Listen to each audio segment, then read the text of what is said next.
Welcome to Telugu one. Guntur మాజీ MP Galla జయదేవ్కి అత్యంత సన్నిహితులు, ప్రస్తుత విజయవాడ పార్లమెంట్ సభ్యులు కేశినేని చిన్ని గారి క్లాస్మేట్ సూరపనేని శ్రీరామ్ గారు మనతో ఉన్నారు. 30 సంవత్సరాల క్రితం ఆయన అమెరికాలో స్థిరపడ్డారు. కానీ 2014, 2019, 2024 ఎన్నికలకి క్షేత్రస్థాయిలో పనిచేయడానికి అమెరికా నుంచి ఈ 3 ఎలక్షన్స్కి 2 నెలల పాటు ఇక్కడికి వచ్చి గ్రౌండ్లో పనిచేశారు. వారి అనుభవాలు అడిగి తెలుసుకుందాం. నమస్కారం శ్రీరామ్. నమస్తే. మీరు 30 సంవత్సరాల క్రితం అమెరికా వెళ్ళారు, జయదేవ్ ఎలక్షన్ కోసం వచ్చారు. అవును. జయదేవ్ ఎలక్షన్ కోసం ఎందుకు వచ్చారు? అంటే నాకు గల్లా అరుణ్ కుమార్ గారి ఫ్యామిలీతో అసోసియేషన్ ఉందండి ఫర్ లాంగ్ టైమ్. ఆవిడ మంత్రిగా ఉన్నప్పుడు అసోసియేషన్ ఉంది. జయదేవ్ అదేవిధంగా బికాజ్ వీఆర్ సేమ్ కొలీగ్స్ లెవెల్లో ఏజ్ గ్రూప్ కాబట్టి ఆయనతో కూడా వచ్చినప్పుడు అక్కడ కలవటము, ఫ్రెండ్ సర్కిల్, కామన్ సర్కిల్ ఉండటంతో ఆయన ఎప్పుడైతే కంటెస్ట్ చేద్దామని అనుకున్నారో, తెలుగుదేశంలోకి రావాలనుకున్నారో, అప్పుడు కోర్ కమిటీలో నేను కూడా ఒకనండి. ఒక 8-9 మెంబర్స్ ఉన్నారు. ఆ టైంలో రాఘవేంద్రరావు గారు, రవి, మచ్చ రవి అంటారు ఆయన, అట్లా ఒక 8-9 మెంబర్స్ ఉన్నారు. ఆ మెంబర్స్లో నేను ఒకడిని. ఆయన నన్ను స్పెషల్గా ఇన్వైట్ చేయడానికి ఏంటంటే న్యూ టెక్నాలజీస్, సోషల్ మీడియా కానీ, ఎలా గ్రౌండ్లో ఎలా అప్రోచ్ అవ్వాలి, ఎవరితో అయినా ఎలా మాట్లాడాలి, వాటి గురించి నన్ను, అంటే తెలుగు కూడా ఆయనకు ఆ టైంలో కొంచెం తక్కువ ఉంది సబ్జెక్ట్ మీద. సో ఆ అడ్వైజ్ కానీ ఏదైనా కానీ నన్ను ఆయన రమ్మని అంటాం. ఆ ఫస్ట్ పార్టీలో జారకముందు కూడా ఆయనతో స్టార్ట్ చేయటం, స్టెప్స్ ప్రొసీడ్ చేసాం, ఇంక్లూడింగ్ ఫేస్బుక్ పేజ్ క్రియేట్ చేయటం ఉండండి, ఆయన్ని కూడా చేసాం అనమాట. ఎందుకంటే ఆయనకి మచ్చలేని మనిషి అండి. రాజకీయాల్లో you find very rare people like Jayadev Galla. ఎందుకంటే ఈజ్ వెరీ హంబుల్ మ్యాన్. మీరు కలిసారు లేదో తెలీదు. కలిసిన వాళ్ళు అయితే మట్టుకి నేను ఢిల్లీలో కలిసాను, చాలా ఆయన ఇంట్లోనే. చాలా అసలు ఆయనతోనే ఉండాలనిపిస్తుంది మీకు, కానీ అది పాసిబిలిటీ కాదు కదా లైఫ్లో. సో అంత హంబుల్గా ఉంటారు. మీరు చెప్పింది వింటారు, సాయం చేస్తారు ఏదైనా అవసరం అయితే. అంటే తెలుగు ఒకటి కొంచెం డ్రాబ్యాక్ ఉంది కానీ, but is otherwise he is very honest politician. మీరు చూసి ఉంటారు పార్లమెంట్లో స్పీచెస్ కానీ అన్నీ. He studies a lot. If you observe Jayadev Galla, he spends lot of time in the parliamentarian library. That is the key thing అండి. ఆయన ఎందుకు రాజకీయాల్లోకి అకారణంగా, అకస్మాత్తుగా దూరం అవడానికి ప్రధాన కారణం ఏంటి శ్రీరామ్ గారు? అయితే నేను ఆయన గురించి, ఆయన ఎందుకు దూరం అయ్యారని చెప్పి ఆయన తరపున నేను చెప్పకూడదు, ఎందుకంటే నేను ఆయనతో సంప్రదించలేదు కాబట్టి ఇలా మాట్లాడుతున్నానని. కానీ జరిగిన సంఘటనలన్నీ పబ్లిక్కి తెలుసండి. ఆయనకి జరిగిన సంఘటనలు ఒకటి, ఫస్ట్ థింగ్, అమర్రాజా బ్యాటరీస్ మీద చాలా అటాక్స్ జరిగినాయి. ఒక జగన్ గవర్నమెంట్ ఒక హెల్త్ కమిటీని ఒకటి ఫామ్ చేసి day to day he is monitoring. Jagan monitor చేయకపోవచ్చు, అతని అనుచరులు ఏంటి, ఏ రకంగా మనం షట్ డౌన్ చేయొచ్చు కంపెనీని. ఓన్లీ బేసిస్ ఏంటంటే caste. They belongs to the community that he doesn't belongs to. So he wanted to keep the lead on them. And then they also think that he is one of the core supporters of TDP. అదే రీజన్తో ప్లాంట్ని shut down చేద్దాము, jobs పోతాయని అక్కడ లోకల్గా agitation వచ్చినా కూడా he didn't care. దాంట్లో ప్రతిపక్షాలు, ఆనాటి ప్రతిపక్షాలు, పత్రికలు అమర్రాజా కంపెనీని ఎల్లగొట్టడానికి కుట్రలు జరుగుతున్నాయని చెప్పేసి వార్తలు రాస్తున్న నేపథ్యంలో ఆనాటి సకల శాఖ మంత్రి సజ్జల రామకృష్ణారెడ్డి స్వయంగా ప్రెస్ మీట్ పెట్టి మేమే పొమ్మంటున్నాము, దండం పెట్టి మేము వెళ్ళిపోమంటున్నాము అని స్వయంగా చెప్పారు కదా. కారణం కన్విన్స్ కాలేదు కదండి. మీరు ఇప్పుడు చెప్తున్నారు మీరు ఎందుకు వచ్చారు ఇక్కడికని, మీరు నన్ను ప్రశ్న చేస్తారు. అది కన్విన్స్ కావాలి కదండి పబ్లిక్. మీరు ఒక స్టేట్మెంటు ఒక రెస్పెక్టెడ్ పొజిషన్లో ఉన్నప్పుడు, ఒక సీఎంకి దగ్గర అనుచరుడు అయినప్పుడు, ఒక అలాంటి ప్రెస్ మీట్ పెట్టి చెప్పేటప్పుడు పబ్లిక్ కన్విన్స్ అవ్వాలి. You are representative of the public. You just cannot out of blue say that, you know, oh, he belongs to different caste. No, they are polluting everywhere. You cannot say that. It has a history of like 40-50 years of running the business, and they are doing everything, and they are living at the same place where they are saying that it is polluted. మీరు వెళ్ళారో లేదు తెలియదు, అరుణ్ కుమార్ గారి ఇల్లు factory పక్కనే ఉంటుందండి. Quarters ఎక్కడ ఉంటాయో వాళ్ళ ఇల్లు కూడా అక్కడే ఉంటుంది. ఇప్పటికీ వాళ్ళు అక్కడే ఉంటారు. అదే మెయిన్ హౌస్ వాళ్ళకి, ఇంక్లూడింగ్ చిల్డ్రన్, గ్రాండ్ చిల్డ్రన్కి. అలాంటప్పుడు వాళ్ళకి లేనిది, if its environment is polluting and it's damaging, why do they live there? They can live somewhere in Hyderabad కదా. అది కాదు, హెల్త్ ఇష్యూస్ కాదు, ఇష్యూ ఎజెండా ఈజ్ ప్రపంచ స్థాయి సంస్థ జాన్స్ నికోల్సన్ కొలాబరేషన్, దేశంలోనే అది అత్యుత్తమైనటువంటి అమర్రాజా అనేది. దాంట్లో పొల్యూషన్ ఇష్యూ ఉంటే ఆనాటి తెలంగాణ మంత్రి కేటీఆర్ ఇమీడియట్గా ఎందుకు రెడ్ కార్పెట్ వేసి చేస్తారు? డెఫినెట్గా అండి. అది వాళ్ళు జాన్సన్ కంట్రోల్స్తో టైప్ అండి. నేను నాయుడు గారితో జాన్సన్ కంట్రోల్ కంపెనీకి కూడా వెళ్ళాను, బోర్డ్ మీటింగ్స్ కాటికి వచ్చినప్పుడు ఆయన అక్కడికి.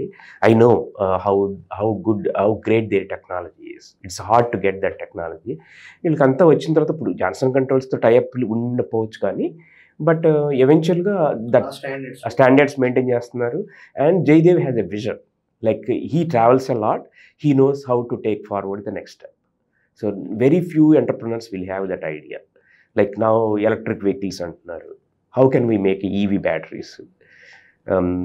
See, a lot of components we don't get it here. We have to import from China. So, but he's trying domestically manufacture them, even if it at the cost of capital expense. So he has an idea, a long-term vision for the company, for industry, for a country. అక్కడ నుంచి మీరు ఆ జయదేవ్ కుటుంబంతో సాన్నిహిత్యం అక్కడ వరకు election చేశారు. ప్రస్తుత విజయవాడ పార్లమెంట్ ఎంపీ కేశినేని చిన్ని గారికి మీరు క్లాస్మేట్. ఈ ఎలక్షన్ కూడా పనిచేశారు క్షేత్రస్థాయిలో. అవును. ఈ ఎన్నికల్లో ఏం పని చేశారు, ఎన్నికలు ఎలా మీరు హ్యాండిల్ చేశారు అనే ఆ కుతూహలమైన ప్రశ్నలకు వెళ్ళే ముందు అసలు మీ క్లాస్మేట్ గురించి మా ప్రేక్షకులకి, బయట జనాలకి తెలవని అంశాలు కొన్ని మా విజయవాడ ఎంపీ గురించి చెప్తారా? చిన్ని యాక్చువల్గా సౌమ్యుడు అండి. వన్ వర్డ్లో చెప్పాలంటే సౌమ్యుడు అంటే ఎవరిని హర్ట్ చేయడు, హర్ట్ చేయడం ఇష్టం ఉండదు, కాన్ఫ్లిక్ట్కి ఇష్టపడ్డు. Even if at the loss of his own ఇంకేదన్నా కానివ్వండి, మానిటరీ కానివ్వండి, ఇంకేదైనా ఏదైనా, he doesn't want any conflict. At the same time he wants to help the people out of whatever he earned. అది ఫస్ట్ నుంచి ఉంది, వాళ్ళు కాదు, చైల్డ్హుడ్ నుంచి కూడా he use to raise funds for the donations. ఆ concept ఉంది. అయితే తనకి ఫైనాన్షియల్గా చాలా హడ్డిల్స్ వచ్చినాయి ఈ లైఫ్లో. So but business has grown at some extent where he can contest an MP. So he worked so hard to get to that stage, and then he started contributing the wealth to the society. అసలు intention లేదు. మీరు observe చేయండి చిన్నీని. 2 years back ఏమైనా interview ఉంటే చూడండి, he never say that he wanted to contest an MP or anything. He doesn't have any idea. ఇస్తే ఇస్తారు, లేకపోతే లేదు, మనం చేద్దాం, వాళ్ళకి నచ్చితే ఉంచుకుంటారు, మోర్ సర్వీస్ చేయొచ్చు, లేదంటే కనుక తన చారిటబుల్ యాక్టివిటీస్ కుదిరినంత వరకు చేసుకుందాం. ఆ ఆలోచన తప్పితే వేరే ఏమి ఉండదు. చిన్ని గురించి ఇంకా సౌమ్యుడు అని చెప్పిన దానికంటే ఇంకా అసలు ఇంకేం ఉండదండి. తనకి ఇప్పుడు చాలా హంబుల్ పర్సన్ తను కూడా. అంటే నేను ఇప్పుడు అక్కడే ఉంటున్నాను అనుకోండి, అసలు పలకరించకుండా ఉండడు. ప్రతి క్షణము భోజనం చేశారా, తిన్నారా, చుట్టుపక్కల వాళ్ళందరినీ అట్లా కేరింగ్ మెంటాలిటీ. ఓన్ ఫ్యామిలీ లాగా ఉంటాడు. ఎప్పుడు పీపుల్ ఉండాలి తన చుట్టూతా, అదే ఎంజాయ్ చేస్తాడు. ప్రజల మనిషి ఎప్పుడు ఉండాల్సిందే. అంతే. ఇప్పుడు తను అంత పాపులర్ అవడానికి కూడా కారణం అదండి. సర్పంచ్ల కాడి నుంచి మండల ఎవరికైనా సరే యాక్సెసిబుల్, ఎవరైనా కలవచ్చు. ఆ ప్రాబ్లం ఉండదు. అట్లాగే కలవటం ఒకటే కాదండి, సమస్యల పరిష్కారానికి కూడా వాళ్ళకి ఎమ్మటే మీకేమీ గేమ్స్ ఏ ఉండవండి. తను చేయగలుగుతానని చెప్తాడు, అక్కడే కాల్ చేస్తాడు, అక్కడే అసైన్ చేస్తాడు, అయిపోతుంది. అట్లా రేర్గా we can find typical politicians. మైనస్లు ఏమన్నా ఉన్నాయా? మైనస్ అంటే సాఫ్టేనండి. ఇప్పుడు మీరు మీ అందరికీ తెలిసింది, వాళ్ళ అన్నకి తనకి కాన్ఫ్లిక్ట్ వచ్చింది. అది కొత్త కాన్ఫ్లిక్ట్ కాదు. ఇయర్స్ నుంచి తను ఎప్పుడు కూడా తన్ని రెస్పెక్ట్ఫుల్గా చూడలేదు తమ్ముడిని. అయినా కూడా లొంగి ఉండేవాడు. ఈవెన్ తన ఎలక్షన్స్ కూడా తను చేశాడండి. 2014 ఎలక్షన్లో చిన్ని నాని ఆఫీస్లో ఉండటం, నేను వెళ్ళి కలవటం, ఎలక్షన్స్ అన్నీ చేశాడు, హెల్ప్ చేయాలని చూస్తాడు. కానీ అవతల పర్సన్ రిసీవ్ చేసుకున్నప్పుడు తను ఆబ్వియస్గా దూరం అవుతాడు. అన్నెసరీ అలిగేషన్స్ చేశారండి. ఆ స్టిక్కర్ కానివ్వండి, లేకపోతే నా పేరు చెప్పి బిజినెస్ చేస్తున్నారని కానివ్వండి. ఒక బ్రదర్ చేయాల్సినవి కాదు. Nani is also my friend, నేను కాదని అంటలేదు. కానీ అది ఒక బ్రదరు, ఒక తమ్ముడు బిజినెస్ చేసుకుంటుంటే అది అనాల్సింది కాదు. ఇప్పుడు కేశినేని డెవలపర్స్ ఉంది, నువ్వు ఎట్లా పెట్టుకుంటావు, అది కేశినేని నాది కదా అంటాడు. It doesn't make sense. మీ బ్రదర్ మీ ఇంటి పేరు రాదండి మీకు? అట్లా అవన్నీ unnecessary allegations. Sticker allegation same thing. He divided more. When he's doing more social work, he's getting more fear. Like position పోతుందేమో అన్న ఫియర్ వచ్చింది. సో మీ అందరికీ తెలిసిందే తను కొంచెం ఈగో, అభద్రత ఉంది, ప్రధాన కారణం. అదే దారి తీసింది. ఈర్ష్య, ద్వేషం. అదే ఆ ఈర్ష్యను ద్వేషంగా అది పగగా మారిందంట. ఎగ్జాక్ట్గా. ఎందుకంటే తనకి ఏంటంటే తను ఎక్కడ తన పొజిషన్ వెళ్ళిపోతుందో వాడు వెళ్ళకూడదు. మీరు చూడండి తన ఇంటర్వ్యూస్ కూడా అట్లా ఇవ్వకూడదండి. తమ్ముడికి డైవర్స్ ఇవ్వటం ఏంటండి? ఎన్డీటీవీ ఇంటర్వ్యూలో తను చెప్తాడు మా తమ్ముడికి నేను ఎప్పుడో డైవర్స్ ఇచ్చాడు. ఎక్కడ విన్నారా మీరు హిస్టరీలో? అలాంటి మాటలు అనొచ్చండి. ఒక తల్లికి పుట్టిన బిడ్డలు తల్లి ఎంత బాధపడుతుంది? I saw that. అది అందాక వెళ్ళకూడదు. ఒక ఫ్యామిలీని ఇప్పుడు మీరు అదే చూడండి, చిన్ని ఇంటర్వ్యూలు చూడండి, ఎప్పుడన్నా అన్నాడు వాళ్ళ అన్న గురించి? హీ నెవర్ సే ఎనీథింగ్ ఉంటే కనుక మనం సాల్వ్ చేసుకోవాలనే టైపు. పార్టీకి డ్రాగ్ చేయొద్దు, పొలిటికల్గా చంద్రబాబు నాయుడు గారిని తీసుకురావద్దు. వాడు సీట్ ఇస్తే నేను చేస్తా, ఏమన్నా నీకే ఇస్తే నీకు చేస్తానని చెప్పాడు. చేయనని అనలేదండి. నానికి సీట్ ఇస్తే నేను చేస్తానన్నాడు. ఎందుకంటే తను చారిటీ వర్క్ చేశాడు కాబట్టి, కొంత కంట్రోల్ ఉంది కాబట్టి కాన్స్టిట్యున్సీలో, నేను సపోర్ట్ చేస్తానన్నాడు. తను ఓన్గా వెళ్ళిపోయి మీరు చేయకపోతే ఎట్లాగూ నా వల్లే నీకు పోయిందని లోకేష్ని ఒక మాటని, షిండే తెలుగుదేశంలో షిండే వస్తాడని, అవన్నీ అన్నెసరీ కదండి. వైసీపీ వాళ్ళని కలవటం, వాళ్ళ సర్పంచులకి ఎంపీ ల్యాడ్స్ ఇవ్వటం, అయిన తన ఓన్ క్రియేషన్ కదండి అది. మీరు ఒక పార్టీలో ఉంటూ లాయల్టీ లేకపోతే మనం ఎట్లా అది హైకమాండ్ ఎలా సపోర్ట్ చేస్తారు మిమ్మల్ని? అది 2014 ఎన్నికల్లో పనిచేశారు, 2019 ఎన్నికల్లో పనిచేశారు. ఆ 2 ఎన్నికల అనుభవం, ఆ 2 ఎన్నికలకి మొన్న జరిగిన 2024 సార్వత్రిక ఎన్నికలకి పెద్ద డిఫరెన్స్ ఏం గమనించారు మీరు? 2014లో ఫస్ట్ ఎలక్షన్ అండి నేను చేయటము. ఆ క్రౌడ్ అది చూసి గెలుస్తామని అనుకున్నాను జనరల్గా. ఎందుకంటే నేను చేసింది ఏంటంటే pastors association, RTC workers association, doctors association, engineers association, కార్మిక సంఘాలు ఇవన్నీ గ్యాదర్ చేసి నేను కన్వెన్షన్ సెంటర్లో పెట్టి జయదేవ్ గారిని పిలిచి మాట్లాడటం, తన పాలసీ ఏంటని చెప్పించడం, పరిచయం చేసుకోవటం. అట్లాగే రాయపాటి గారు కూడా నాకు పరిచయం ఉంది ఎప్పటి నుంచో. సో ఆయన ఎప్పుడైతే నరసరావుపేట వెళ్ళారో నేను రాయపాటి గారి దగ్గరికి వెళ్ళి, మీకు ఒక వర్గం అంటూ ఉందండి, మరి వాళ్ళని కూడా మనం జయదేవ్ గారికి మద్దతు ఇవ్వాలంటే, అలాగే శ్రీరామ్ కానీ నువ్వు ఏమైనా ఆర్గనైజ్ చేస్తానంటే చెయ్యి అన్నాడు. అట్లాగే మరి నేను రాయపాటి గారి వర్గం ప్రతి మండలంలో ఉన్న లీడర్స్ అందరి దగ్గరికి వెళ్ళి కలిసి, నేను రాయపాటి గారు పంపించారు, నేను జయదేవ్ గారి బ్రదర్ని, కజిన్ని, మీరు మాకు సపోర్ట్ ఇవ్వాలి, ఇట్లా పలానా రోజున మిమ్మల్ని జయదేవ్ గారు ఇన్వైట్ చేస్తున్నారని చెప్పి గుంటూరులో కళ్యాణ మండపంలో ఇన్వైట్ చేసి వాళ్ళ సపోర్ట్ కూడా తీసుకుని, జయదేవ్ ఈ హాజ్ ఎ గుడ్ రిలేషన్, ఈ నెవర్ ఈ go with any against any one అండి, ఆ టైప్ కాదు. సో అందరూ సపోర్ట్ చేశారు, అది చేశారు. సో అప్పుడు మేము గెలుస్తామని అనుకున్నాం. అట్లా గెలిచాము, గవర్నమెంట్ కూడా ఫామ్ అయింది.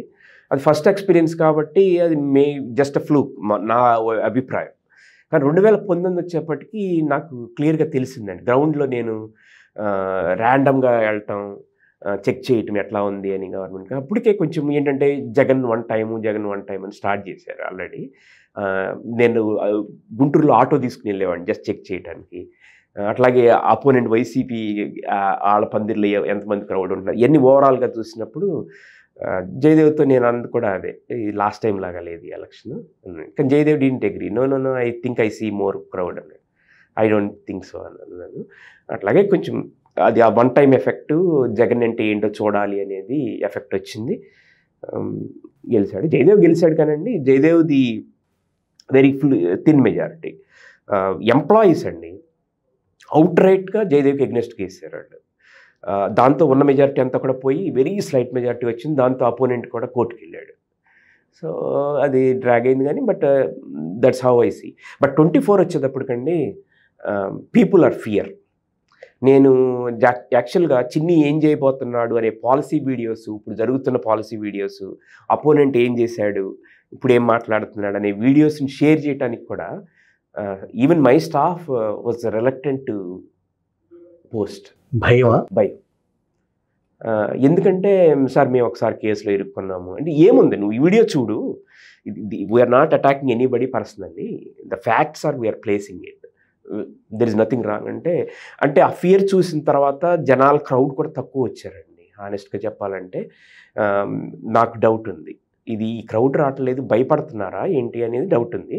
నేను మా ఫ్యామిలీతో డిస్కస్ చేసినప్పుడు వస్తే విపరీతమైన మెజారిటీ వస్తుంది, ఎందుకంటే అందరూ వెళ్ళిపోయి విపరీతంగా ఎగ్నెస్ట్గా వేస్తారు, లేకపోతే కంప్లీట్గా మళ్ళీ బ్యాక్ టు జగన్ వచ్చేస్తుందని అన్నాను. అంటే అయ్యే జరుగుతాయి, కానీ వస్తే మటుకు విపరీతమైన మెజారిటీ వస్తుంది అన్నాను. అట్లాగే వచ్చింది. ఎందుకంటే పీపుల్ ఆర్ వస్తే సునామీ లాగా అనిపించింది నాకు. ఎందుకంటే పీపుల్ ఆర్ ఫియర్ కదండి.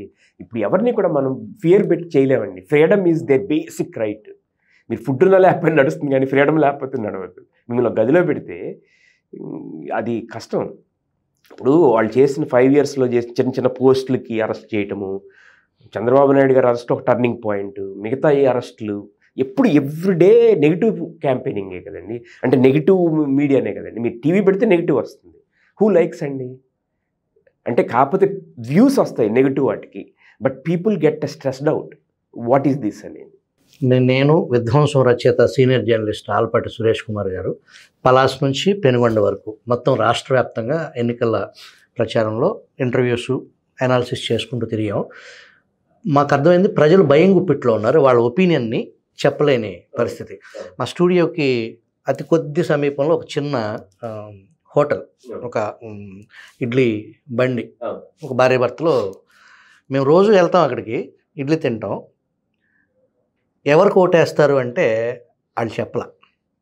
ఎన్నికల అనంతరం వాళ్ళు బయట పెట్టారు, వాళ్ళు కరడుగట్టిన టీడీపీయే, కానీ వాళ్ళు టీడీపీ అని చెప్పడానికి కూడా భయం. అవునండి, నేను తిరువూరు వెళ్ళాను. హైవే మీద చాలా చోట్ల ఆపాను కారు, అది ఎంక్వైరీ చేశాను. మేము తెలంగాణ నుంచి వస్తున్నాము, మీరు చెప్పండి. అయినా కూడా they didn't open up. But one day while coming back from Tiruvuru, one lady said మేము టీడీపీ అండి అంది. ఏంటమ్మా అంటే వాళ్ళ మేనిఫెస్టో చూశానండి, ఏం తేడా లేదు, అందుకు నేను టీడీపీకి మారానండి. అట్లా వెరీ ఫ్యూ పీపుల్ చెప్పారు. But most of the people are feared to talk. Telangana అని చెప్పినా కూడా వాళ్ళు నమ్మలేదు.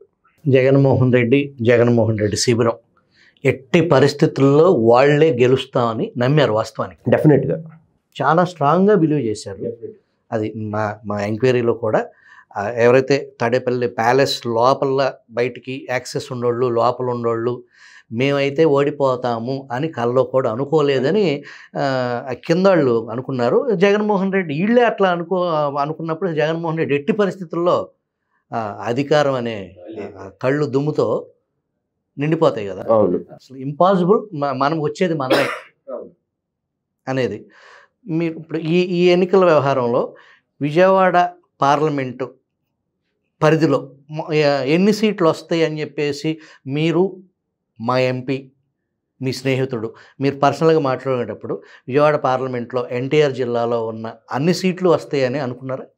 ఇప్పుడు చిన్నీకి చుట్టుపక్కల ఉన్న వాళ్ళు ఎవరో ఒప్పుకోలేదండి చిన్ని మాట, ఉన్నమాట చెప్తున్నాను, ఇంక్లూడింగ్ మీ. 1-2 పోతాయి అన్నట్టుగానే అన్నాం. చిన్ని చాలా అగ్రెసివ్గా చెప్పాడు, మీరు స్టాప్ చేస్తే ఈ negative thinking, easily we will win, but we are going to win 8 seats అని ఫస్ట్ నుంచి బిలీవ్ చేశాడు. నేను చెప్పటం కాదు, ఇప్పుడు మీకు పోస్ట్ ద ఫ్యాక్ట్ చెబుతున్నాను అన్నట్టు మీకు నమ్మరు, కానీ ఆ రికార్డింగ్ ఉంటే నేను చూపిస్తే మీకు నమ్ముతారేమో. కానీ తను క్లియర్గా స్ట్రాంగ్లీ బిలీవ్డ్. నాకు అదే ఆశ్చర్యం. 8 గెలుస్తున్నాం, మీరు ఆపండి. డిమాండ్లో కూర్చున్నప్పుడు హోటల్ రూమ్లో ఇదే అన్నాడు, 8 గెలుస్తున్నాం అంటే. ఇంకోళ్ళు అంటారు నందిగామ లేకపోతే వెస్ట్ ముస్లిం, ఇవన్నీ కాదు, 8 గెలుస్తున్నాం మీరు నమ్మండి అనేవాడు. He believed it, but surrounding people didn't believe it. So he is right. ప్రస్తుతం కూటమి ఆ సూపర్ 6 అనేదానికి సంబంధించి ఆ 6లో ఒకటి ఆ పెన్షన్ అనేదాన్ని సక్సెస్ఫుల్గా ఇస్తున్నారు. ఈ తతిమ 5 డబ్బులు లేవు ప్రభుత్వం దగ్గర. జగన్మోహన్ రెడ్డి స్టిల్ యాక్టివ్గానే ఉన్నారు. కూటమి ప్రభుత్వం ఏర్పడిన అతి కొద్ది రోజులకే ఢిల్లీలో నానా రచ్చ చేయటం, ఇక్కడ రాష్ట్రపతి పాలన పెట్టాలని అంటాం. ఆయన అంత యాక్టివ్గా 11 సీట్లు వచ్చినప్పటికీ కూడా జగన్మోహన్ రెడ్డి చాలా యాక్టివ్గా ఉన్నారు. ఆయన అంత యాక్టివ్గా ఉన్నప్పుడు పారిశ్రామికవేత్తలు ఆంధ్రప్రదేశ్ వైపు వచ్చి కంపెనీలు పెట్టే పరిస్థితి ఉందంటారా? అంటే చంద్రబాబు ఒక ఏమన్నాలండి, ఒక విజన్ లీడర్ కింద వాళ్ళకి ఒక రకమైనటువంటి బ్రాండ్. సో ఆ బ్రాండ్ని కొంచెం ఆపటం కష్టమే, ఎందుకంటే he knows how to impress them, he knows how to guarantee if the government changes that ఈ డెవలప్మెంట్ వోంట్ స్టాప్ అండి. So he make sure that nobody nullify the contracts that were signed by previous government. If they want to nullify, they need to pay high price. I'm sure he will take care of it. ఎందుకంటే he knows how that things happen. So anything can happen without your expectation. మీరు అనుకున్నట్టుగా జరగదు. అందుకని he will include those terms into the contract. So development ఆగుతుంది జగన్ రెడ్డి చేసే యాజిటేషన్లు కానివ్వండి, press meet, they don't care అండి. అది అసలు సమస్యే కాదు. And more over he lost the credibility అండి. హీ ఈజ్ ఎ యంగ్, యాక్చువల్గా that family is very close to me, Jagan Reddy family. Jagan Reddy brother in law is my roommate in MTech. Ravi brother in law అంటే Sharmila first husband. Okay. He's my roommate మణిపాల్లో, Ravindranath Reddy. He is the one dropped me at the bus stop in 1995 to send off when I finished my M.Tech. He is such a close friend. So మీకు ఆ కుటుంబంలో లోతు మొత్తం తెలుసు, అన్నీ చెప్పేవాడు. రవీంద్రారెడ్డి మొత్తం చెప్పేవాడు అండి. ప్రతాప్ రెడ్డి అతని పేరు. ప్రతాప్ రెడ్డి మొత్తం చెప్పేవాడు, ఫ్యామిలీలో జరుగుతున్నాయి అన్నీ కూడా చెప్పేవాడు. కానీ అవన్నీ పాస్ట్ కాబట్టి అవన్నీ మాట్లాడుకోవడం అనవసరం. కాకపోతే క్రెడిబిలిటీ లేదండి ఆ ఫ్యామిలీకి. అయితే మళ్ళీ రాజకీయాల్లోకి వస్తారా, మళ్ళీ పికప్ చేస్తారా అంటే ఈ తెలుగుదేశం కూటమి కూడా కొంచెం ప్రూవ్ చేసుకోవాల్సినవి ఉంటాయి. ఎందుకంటే సో మచ్ ఎక్స్పెక్టేషన్స్ కూడా పెట్టారు. అది గ్రాడ్యువల్గా ఫుల్ఫిల్ చేస్తారని అనుకుందాం, ఎందుకంటే సెంటర్ సపోర్ట్ కూడా ఉంది కాబట్టి. మీ స్నేహితులు విజయవాడ పార్లమెంట్ సభ్యులు, ఎంపీగా ఆంధ్రప్రదేశ్ క్రికెట్ అకాడమీ ప్రెసిడెంట్గా ఎన్నికయ్యారు. నెక్స్ట్ టార్గెట్ సుదీర్ఘకాలం నుంచి సౌత్ ఇండియాకి అందని ద్రాక్షలాగా ఆ బీసీసీఐకి సంబంధించిన పరిస్థితి. విజయవాడ ఎంపీ బీసీసీఐ గోల్ కొట్టే పరిస్థితి అతి కనుచూపు మేరలో ఉందంటారా? డెఫినెట్గా ఉందండి. ఎందుకంటే he's criteria is only merit. I have seen in many discussions he's talking with other people. System will decide who is the selection ప్రాసెస్లో. He's not interfering anything. That honesty and transparency he maintains and he will maintain. That itself is a success. అది నేను believe చేస్తాను.